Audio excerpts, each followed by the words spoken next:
Hi, I'm Nancy O'Neill and welcome to Suncoast FYI. Today we learn about a program rewarding local heroes and an update on the Sarasota Bay project.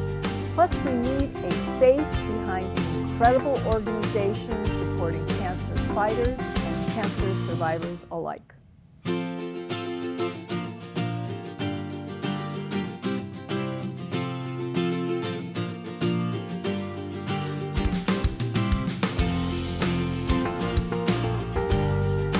Local heroes like veterans, first responders, police officers, and teachers provide our community every day. Our next guests are giving back to them in a unique way through Homes for Heroes. Joining us now are Deborah Shoup and Fran Persidat. Hi, nice to meet you. Fran, nice to see you again. Let's start with telling our viewers what Homes for Heroes is. Homes for Heroes is a program that gives back to our local everyday heroes when they buy or sell a home, and it also helps heroes in need. So Homes for Heroes takes a portion of the proceedings that it receives from local realtors that do this. They give it to the Homes for Heroes Foundation, which is a 501(c), and that helps heroes in need. Okay. Through the Homes for Heroes program, the local realtor affiliates, we work with anyone who's served in our military, as well as anyone who works in or is retired from any aspect of law enforcement, fire, EMS, healthcare, and education. And they get money back when they buy or sell a home with one of us. So they get $700 for every $100,000 that's spent on the home. So if it's a $300,000 home, they're going to get $2,100 as a reward. That's awesome. And to do with anything that they would like to do. Anything they like. Okay. Buy new floor, or towards new flooring, or paint. And there's always something. There's in a always home, right? something when you buy or sell a home that you need. Moving expenses. Now I know you're both in real estate. Yes. You both work for Bright Realty. Bright Realty. Okay. Why is Homes for Heroes important to each of you? Well, I'm a retired school teacher. I was a school teacher up in New York. I've always been involved with nonprofits. I was president of a Rotary Club. I was Big Brother down in New Orleans, and I'm presently on the board for Giving Hunger the Blues here in Sarasota, which happens in November. Mm-hmm. So nonprofits has always been a mainstay for me, no matter whatever I was doing in my career. Well, obviously you're very passionate about it. Yep. Thank you. And how about you, Deb? Well, I'm a retired parole agent from 25 years of service in California. Thank you. Obviously, I have lots of friends and family in law enforcement. Mm-hmm. I also have several friends and family that work in the healthcare and education field, and most of my family members have served. So giving back to local heroes is very personal to me. Mm-hmm. There weren't a lot of these programs available when I was working.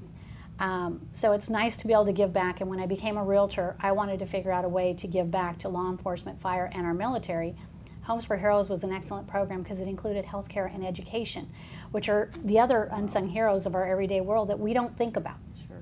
Sure. So. And, you know, so you developed this concept for realtors in our area, or is it a program that's been in place in other parts of the country? Yes, it's a program that's mostly nationwide. It's in most every state. Mm-hmm. And it came about after 9/11 as a way to reward the first responders. Mm-hmm. Okay, now you talked about them getting X amount of dollars back for every 100,000. Is that just a one-time thing, or what if they buy multiple homes through the course of their lives? Well, if they buy multiple homes, if they buy a home or if they sell a home first with us, they receive a reward. And if they buy, obviously, in the area, they receive a second reward. So there's no limit on how many rewards they can get. And if they buy and sell and want to buy an investment property, a four-flat, let's say, they can receive a reward. So it's ongoing. It's ongoing. Awesome. Yep. Okay. Yes. Now, how does one of our so many deserving heroes get involved? How do they participate with you? How do they find out about you? We contact organizations and unions and associations and we also are involved in events like fairs. We support golf outings. We support events that schools have, hospitals might have.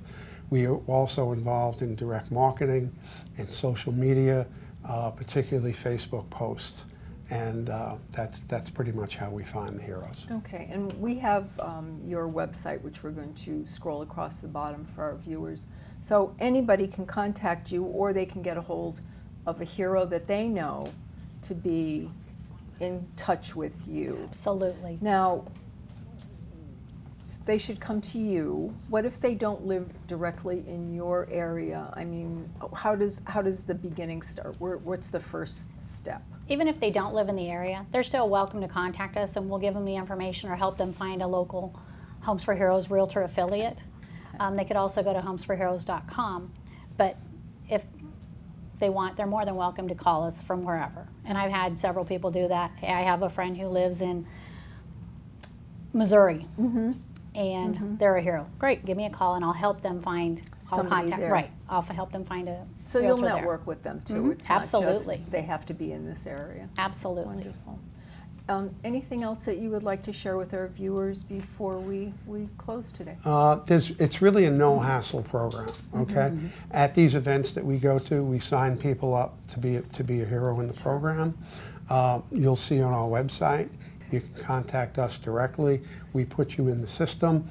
Again, there is no application fee. There's no red tape. There's no hassle at all. We do everything for the hero. All they do is work with us and collect a reward for their Love service. it, love it. Now, when is your next event coming up? Is there anything soon? We're actually doing a golf tournament for the International Union of Police Association on October the 19th, I believe it is off the top of my head. Wonderful. They're holding their annual golf tournament, which is a fundraiser for their local membership. Okay, and where is that going to be, Deborah? Oh, goodness. We can find it out on your website, right? Sure. Okay. All right. And also, I'll be at LICOM's yearly scholarship event at the Ritz. I believe it's the third Saturday in October. Okay. All right. Great. Well, we'll make sure that people know how to find you. Thank you both for being here, for your hard work. Thank you, Thank you Nancy, very for much. having us. Thank you for Appreciate having it. us. Just ahead on Suncoast FYI, we check in with what's happening on the Sarasota Bayfront.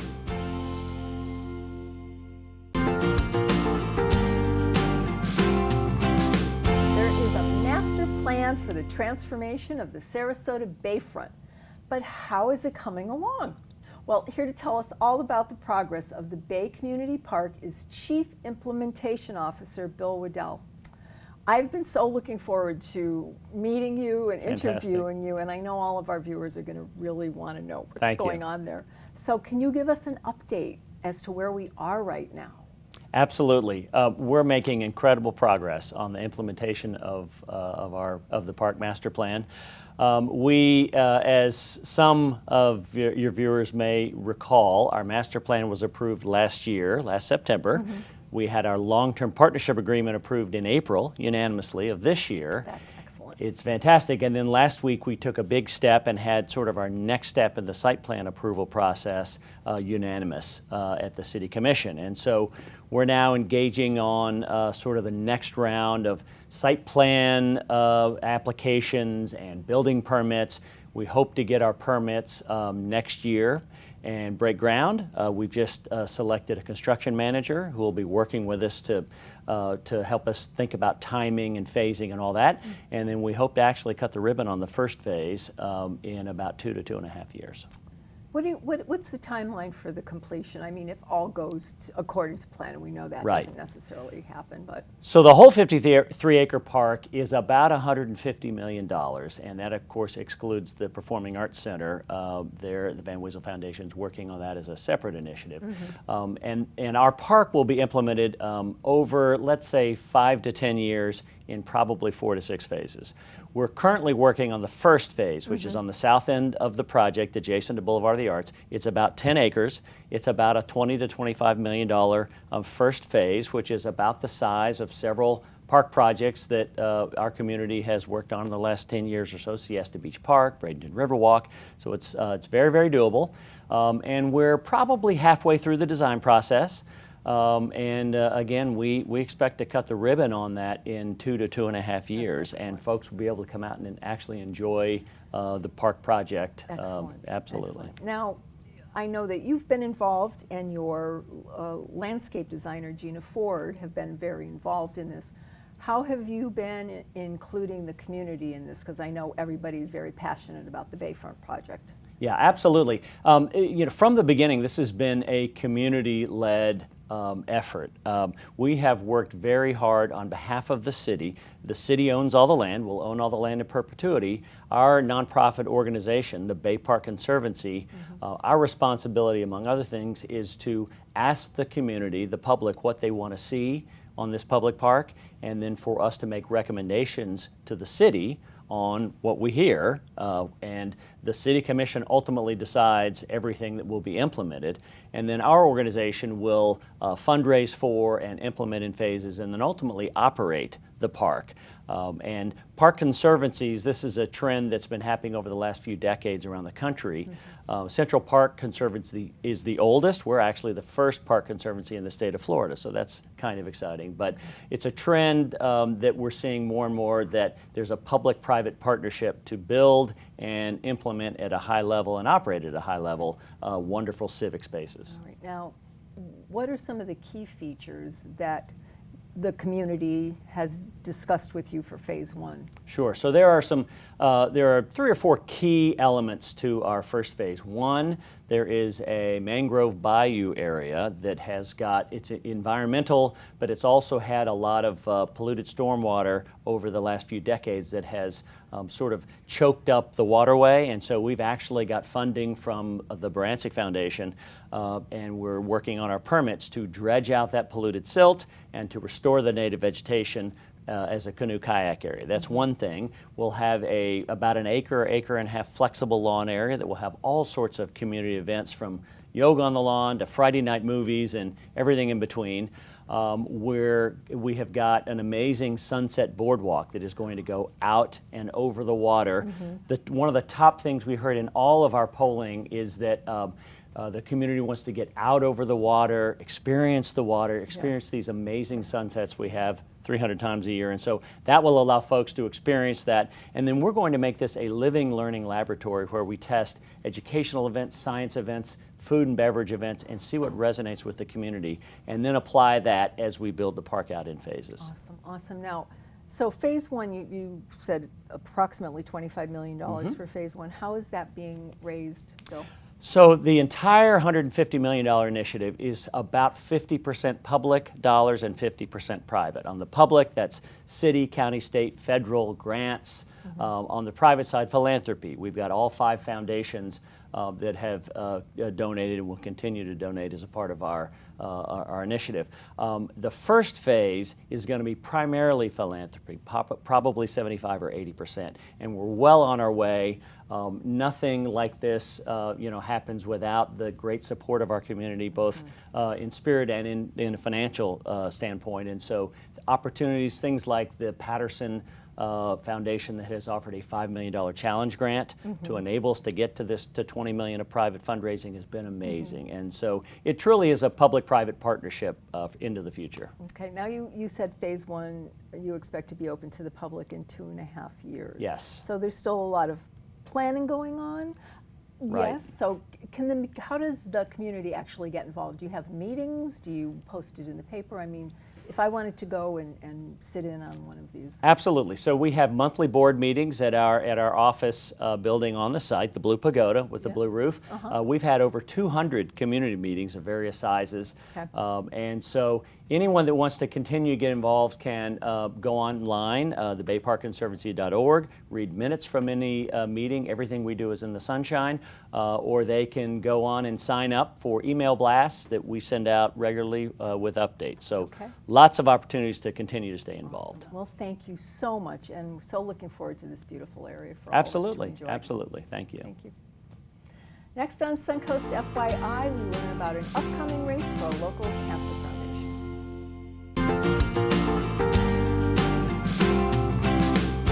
The Team Tony Cancer Foundation provides support for cancer fighters in a unique way. And here to tell us how we can support their mission at an event this weekend is co-founder Tony McCachran. Hi. Welcome back. Why, thank you. How are you? I am fantastic. You look great. You look great. Good to see you. Now, what led you on this mission to start Team Tony Foundation? Well, I think after everything had gotten over with my diagnosis, and as then a cancer survivor, I think you look back and decide, you know, how can you give back? For me, it was, what was I missing during that time of my diagnosis and treatment?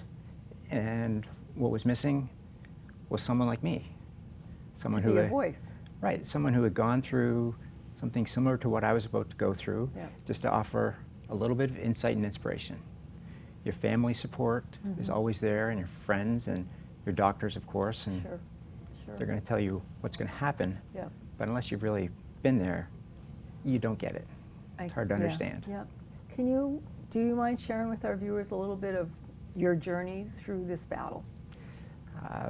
My journey began in 2003.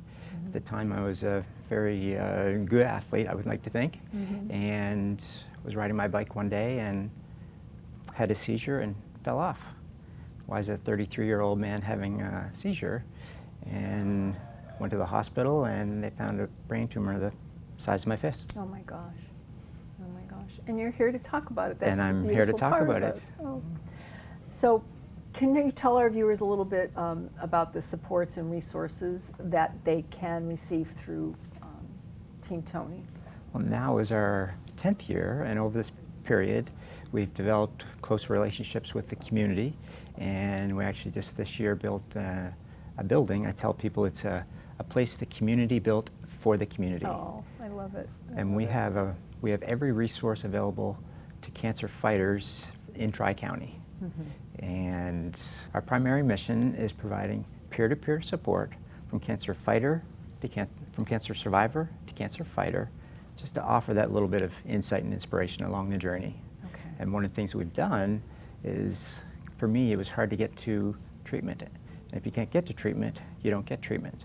And so we developed a medical grant to help those in our peer program with their medically related expenses due to their diagnosis. So that will be something like if they can't get to their doctors. Yeah. They're okay. And they contact you and tell you their story. Okay. And we'll have your website on the screen. Now, I know you always have an event every year, because that's when we last spoke.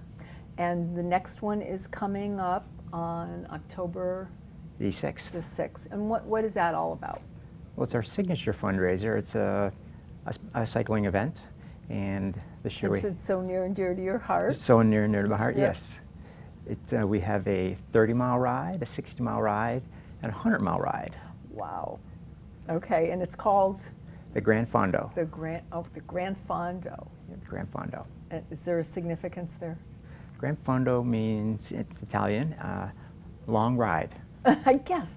Yeah, 30 miles. I thought you were going to say that was the longest one, but then it goes up to 100. So where does the ride take you? Well, we begin at Nathan Benderson Park, and the ride takes us south and east through the counties. Okay. And is there any type of pre-sign-up paperwork that folks need to do Yeah, to people can come by participate?